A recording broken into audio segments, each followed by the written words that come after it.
Maayong adlaw. Kumusta mong tanan? Ako dre medyo busy jud ko pag niaging adlaw. Kay ang uniform sa kong anak nga short pag grade 1. Puwerte naman yung huutan niya. Magreklamo na gud na siya nako nga sakit na daw kay ang tiyan sa short. Aw kay madiskarte man tang pagkainahan, mao ni ato ang buhaton. Nakapalit man ko pag niaging tuig og dark blue nga slacks. Tag 50 pesos ra dai ni nako siya napalit didto sa metro. Nya kay tan-aw nako dugay-dugay pa man niya masuot. O diba? Instead nga magpalit ta og tag almost 200 pesos nga presyo sa shorts, himuon na lang nako ni siyang shorts pang partner sa iyahang white polo nga uniform. Ug tungod kay nagtipid man ta, mahal kay ang pagpaputol diri oy. Nya duha man ni kabuok, nang hinayang jud ko sa 200 pesos. Mga inahan ra jud makarelate ani ba?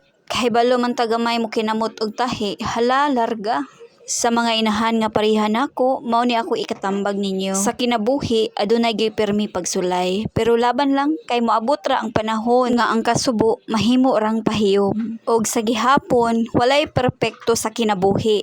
May mga sayop gyud ta nga mahimo. Ang importante, permi ta makat-on ug sa gihapon magpadayon gyud gihapon ta. Daghan kay kagikaya nga wala kahibalo ang imuhang pamilya, pero nakasurvive lang gihapon ka. Ingon anak ka, kalig-on nga klase nga pagkatao. Kung unsa kadaghan sa imong problema, pulihan na sa Dios ug nag-awas-awas nga grasya, maong ayaw jud wag tanga ang salig kaniya. Ug sa matag adlaw, naay rason para malipay ug magpadayon ta. Usahay dili na nato ma-appreciate kung unsa ang naa nato karon tungod kay busy ta sa pagkabot ug unsa ang naa nato puhon. Ug sa kanunay mga inahan, timan-i jud taon ninyo, ang problema sama na sa ulan, bisan unsa kadaghan aduna jud gihapon ay kahumanan. Busa isalig ang tanan sa atong Dios Amahan. Diri lang sa Takutob, daghan kayong salamat sa inyong pagtan-aw. Sa sunod na sad. Bye.